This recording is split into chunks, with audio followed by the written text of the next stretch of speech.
지금 여러분께서 보고 계신 이 돌은 저희 교회 지하 1층에 전시되어 있는 홍해의 돌입니다.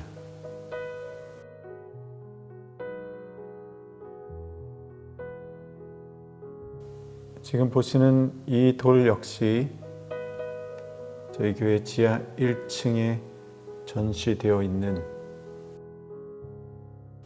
시내산의 돌입니다. 기적의 연속입니다. 매일매일의 일상이 기적으로 가득합니다. 그런데 이 기적 속에 살아가는 그들의 입에는 원망과 불평이 있습니다. 신기하게도 일상이 기적인 출애굽기 속에 이 말이 단 한 번도 나오지 않습니다. 여러분 안녕하셨습니까? 오늘부터 출애굽기 강의를 맡게 된 강동혁 목사입니다. 출애굽기는 개인과 족장의 하나님에서 민족과 열방의 하나님으로, 바로의 종살이하던 노예의 삶에서 하나님을 섬기는 예배자의 삶으로, 또 하나님을 잊어버린 삶에서 하나님의 임재가 가득한 삶으로의 변화를 보여주는 책입니다. 출애굽기 1장은 야곱과 그의 아들의 이름으로 시작합니다. 그들은 애굽 땅에 머물며 생육하고 번성하였지만 그 일로 인해 점점 가중되는 노동으로 고통과 탄식하게 됩니다. 그러나 마지막 장 40장에서는 여호와의 영광이 성막 위에 충만히 임하고 새로운 대장정이 다시 시작하는 것으로 마치게 됩니다. 출애굽기는 이처럼 선택받았지만 한 개인과 가족의 삶에 머물러 하루하루 살아가던 이스라엘 백성들이 어떻게 위대한 하나님의 꿈을 품은 백성으로 살아가게 되었는지를 보여주는 책입니다. 이제 함께 그 놀라운 변화와 기적이 생생히 기록되어 있는 출애굽기 속으로 함께 같이 들어가 보겠습니다. 우리가 살펴볼 출애굽기의 히브리 성서 제목은 V'Ele Shemot. 그 해석은 이렇습니다. 그리고 이름들은 이러하니라.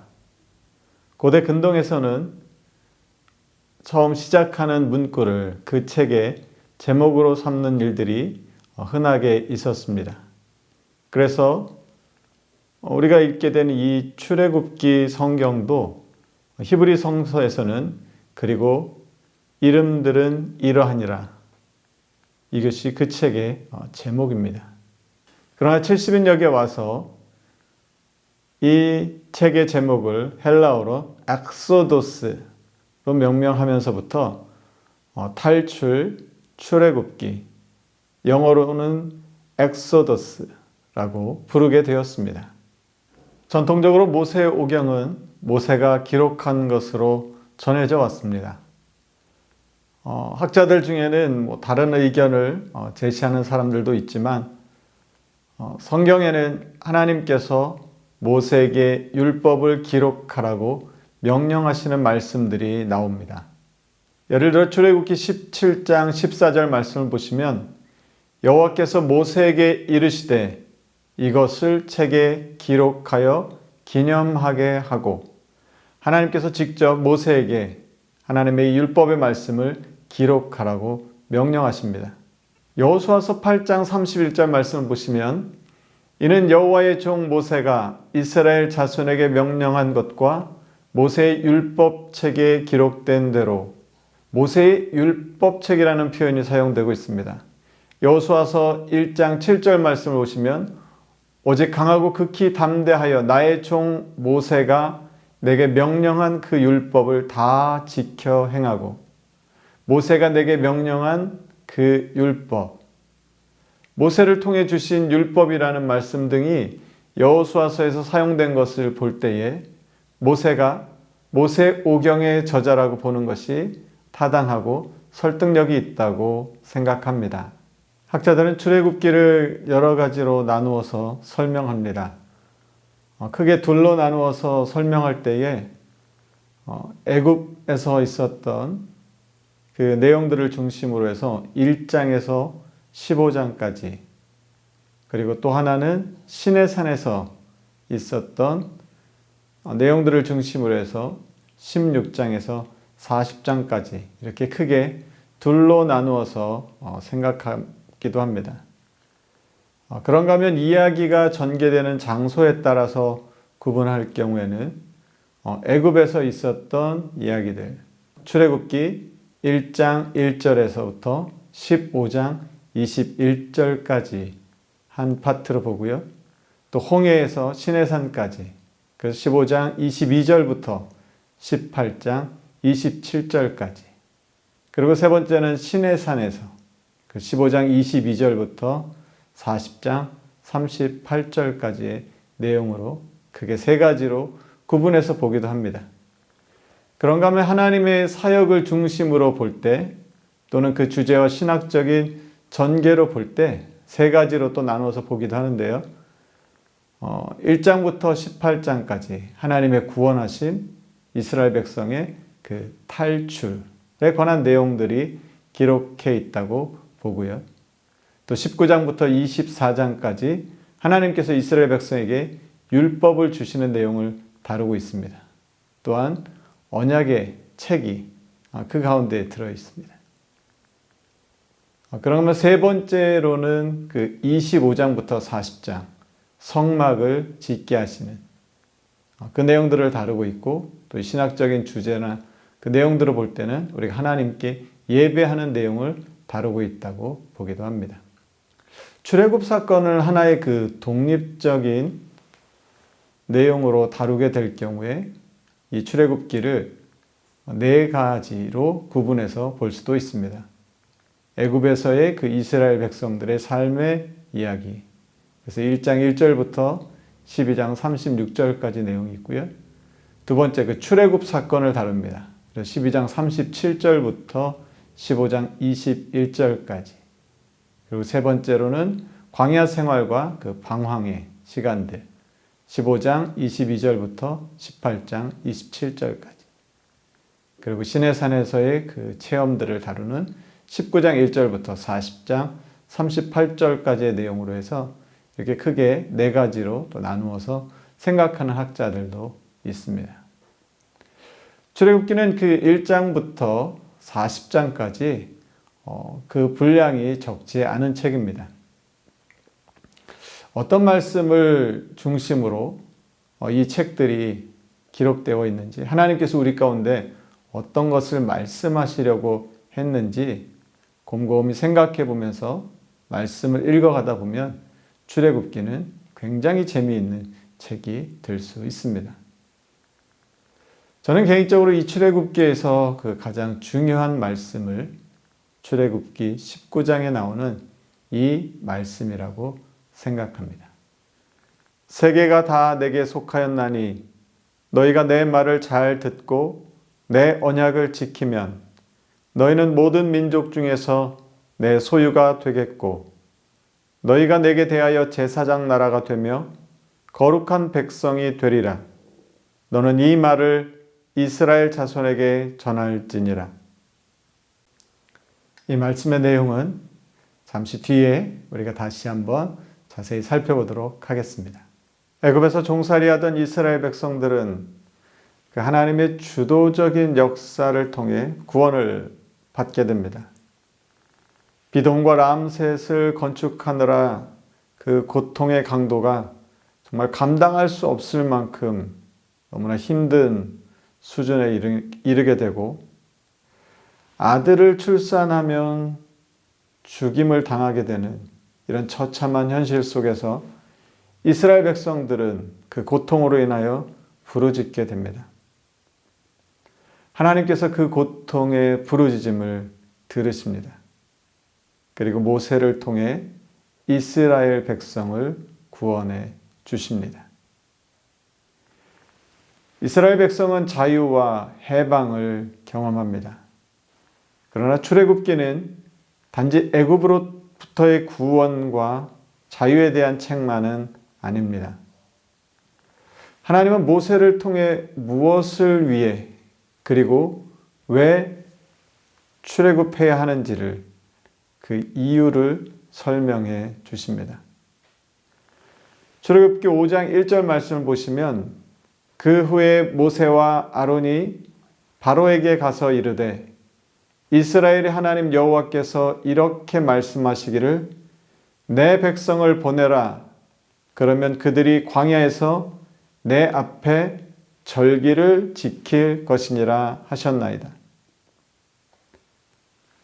출애굽기 7장 16절에도 내 백성을 보내라. 그러면 그들이 광야에서 나를 섬길 것이니라. 이렇게 말씀하고 계십니다. 하나님은 출애굽을 통해 이스라엘 백성들이 하나님을 섬기고 예배하는 삶을 살도록 하셨습니다. 우리가 생각해 볼 때 예수님이 우리를 구원해 주신 것은 구원 그 자체를 넘어 하나님의 백성으로서의 삶을 살게 하기 위함입니다. 만약에 그 구원 자체가 전부였다고 하면 출애굽기는 14장이나 15장 정도에서 멈춰도 됐을 것입니다. 그런데 출애굽기를 보면 16장, 17장, 40장까지 그리고 그 내용이 거기에서 그치지 않고 레위기, 민수기, 신명기를 통하여 계속 이어지는 것을 우리는 볼 수 있습니다. 그 이유는 무엇입니까? 하나님의 백성으로서 우리가 어떻게 살아야 하는지 그리고 하나님의 백성으로 사는 삶의 그 풍성한 은혜와 그 비밀이 무엇인지를 우리에게 보여주고 계신 것이죠. 출애굽기에서 우리가 만나는 하나님은 주도권을 가지고 일하시는 하나님입니다. 하나님은 모세에게 나타나시고 모세를 부르시고 보여주십니다. 신학 용어로 계시하십니다. 출애굽을 주도하시고 성막을 어떻게 만들어야 하는지 일일이 가르쳐 주십니다. 하나님께서 왜 그렇게 하시는 것일까요? 김기성 목사님께서 책에 이렇게 기록하셨습니다. 꿈꾸시는 하나님. 출애굽기 19장 이 말씀 속에서 하나님은 하나님의 꿈을 보여주십니다. 하나님은 시내산에서 모세를 불러 이렇게 말씀하십니다. 19장 4절 말씀입니다. 내가 애굽 사람에게 어떻게 행하였음과 내가 어떻게 독수리 날개로 너희를 업어 내게로 인도하였음을 너희가 보았느니라. 그리고 이어서 하나님의 꿈을 보여주십니다. 함께 하나님의 말씀을 읽겠습니다. 세계가 다 내게 속하였나니 너희가 내 말을 잘 듣고 내 언약을 지키면 너희는 모든 민족 중에서 내 소유가 되겠고 너희가 내게 대하여 제사장 나라가 되며 거룩한 백성이 되리라. 너는 이 말을 이스라엘 자손에게 전할지니라. 하나님은 애굽에서 노예로 살아가던 이스라엘 백성들을 부르셔서 온 세계가 하나님의 것임을 선언하시고 이스라엘 백성들을 당신의 소유로 삼으시고 제사장 나라가 되게 하시며 거룩한 백성이 되게 하는 꿈을 갖고 계셨습니다. 그리고 그것을 보여주셨습니다. 하나님은 이 위대한 꿈을 가지고 계신 하나님을 이스라엘 백성뿐만 아니라 온 세계가 알게 되기를 원하셨습니다. 하나님은 우리들 또한 이 위대한 하나님의 꿈에 참여하여 함께 그 나라의 백성으로 살아가기를 원하십니다. 죄의 종이었던 우리들을 하나님의 소유로 삼으시고 제사장 나라가 되게 하시며 거룩한 백성으로 살아갈 수 있는 기회를 주신 것입니다. 여러분, 이것이 은혜이고 이것이 축복 아니겠습니까? 하나님은 우리가 하나님을 더욱 잘 알게 되기를 원하십니다. 그래서 자신의 뜻과 그 계획을 우리에게 보여주시고 말씀하십니다. 출애굽기에서 반복하며 강조하는 말씀 중에 하나는 여호와인 줄 알리라 하는 말씀입니다. 출애굽기 1장에는 요셉을 알지 못하는 애굽의 새 왕이 등장합니다. 그 왕으로부터 이스라엘 백성들은 정말 엄청나게 무거운 짐을 지게 되고 고통의 나날을 보내게 됩니다. 이스라엘 백성들이 아마 의지하고 있던 것이 바로 이 애굽의 왕이 아니었을까 하는 생각을 갖게 됩니다. 이스라엘 백성들이 자신들을 통치하고 있는 실질적인 힘과 권세를 가지고 있는 사람을 이 애굽의 왕으로 생각하지 않았나 싶습니다. 그 세상의 왕이 누구냐에 따라서 자신들의 삶의 처지가 결정된다고 생각하며 살았을지 모르겠습니다.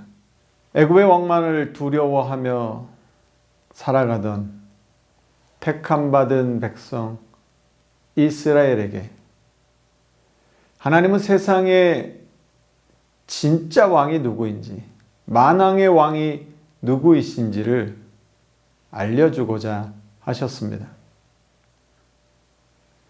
그들의 삶으로부터 건져주고 구원해 줄 수 있는 그 유일하신 분은 애굽의 왕이 아니라 바로 온 세계의 주인이시고 만왕의 왕 대신 창조주 하나님이심을 분명히 말씀해 주셨습니다. 출애굽기 6장 7절 말씀에 이렇게 나와 있습니다. 너희를 내 백성으로 삼고 나는 너희의 하나님이 되리니 나는 애굽 사람의 무거운 짐 밑에서 너희를 빼낸 너희의 하나님 여호와인 줄 너희가 알지라.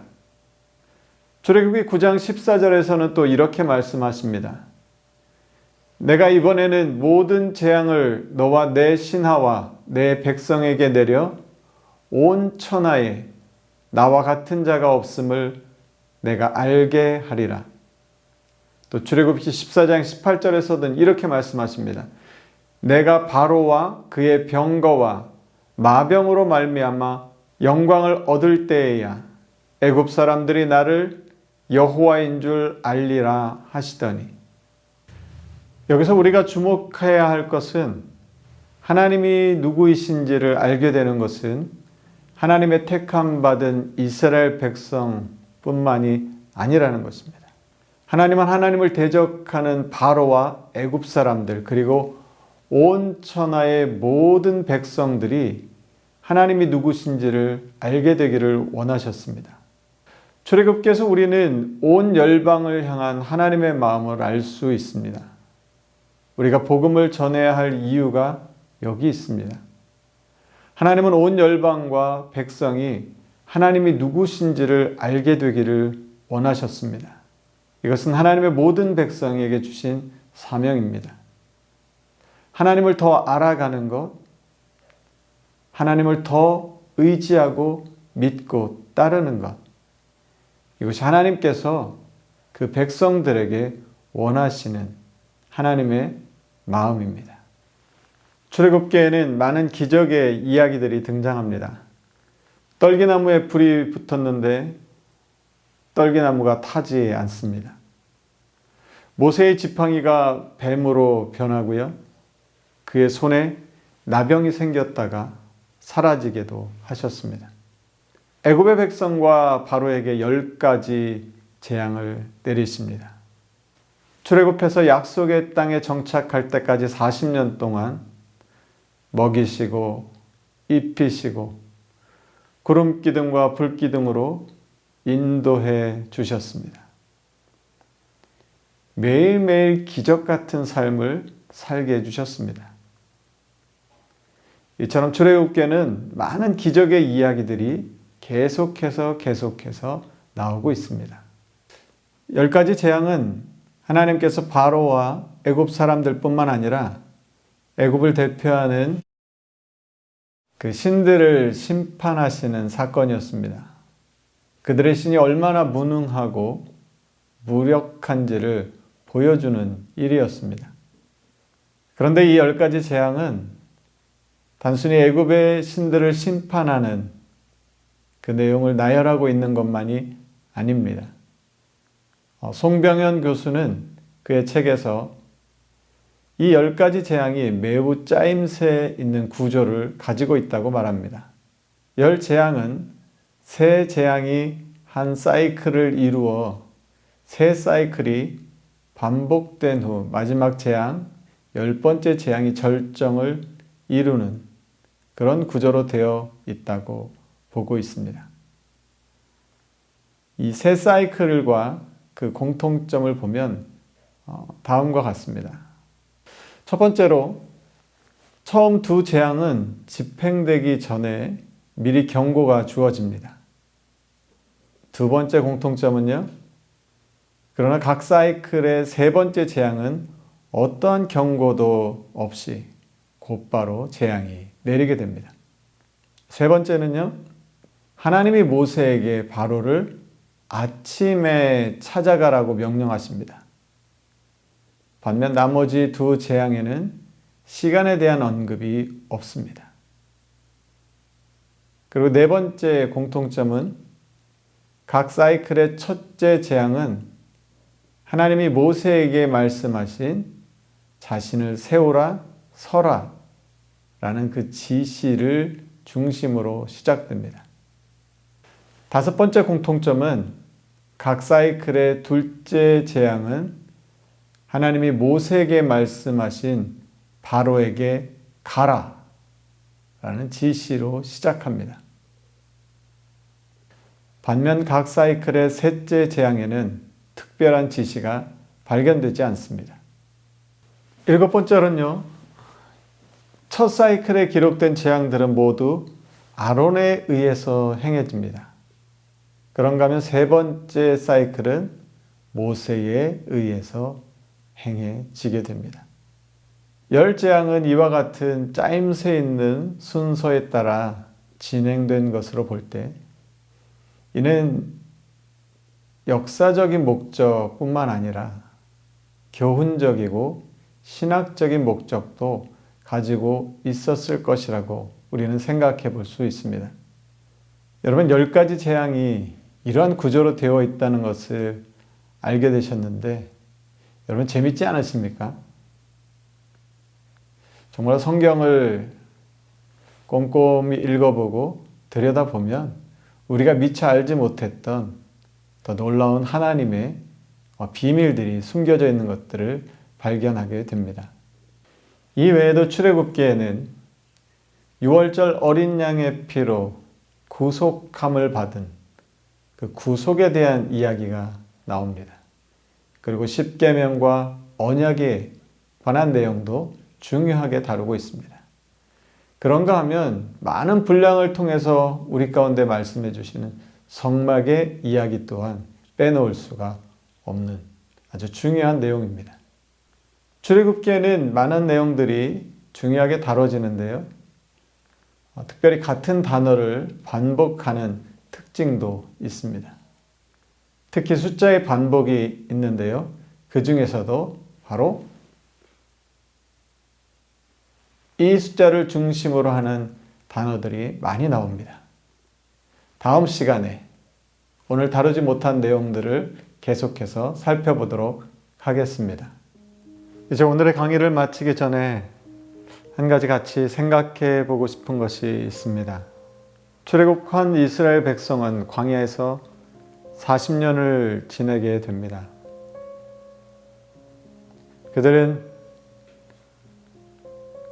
광야 길을 자신들의 두 발로 걸으며 이동했습니다. 그런데 신명기 8장 4절 말씀과 29장 5절 말씀을 보면 이 40년 동안에 내 의복이 헤어지지 아니하였고 내 발이 부르트지 아니하였느니라. 주께서 40년 동안 너희를 광야에서 인도하셨거니와 너희 몸의 옷이 낡아지지 아니하였고 너희 발의 신이 헤어지지 아니하였으며 40년 동안 걸어 다녀도 발이 부르트지 않았습니다. 발의 신과 의복이 헤어지지 않았습니다.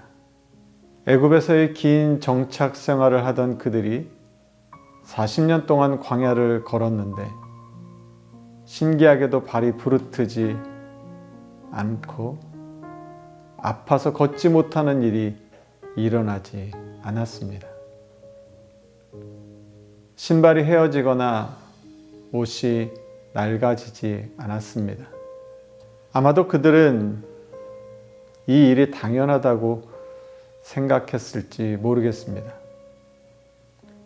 왜냐하면 출애굽기에는 이것과 관련한 내용이 나오지 않습니다.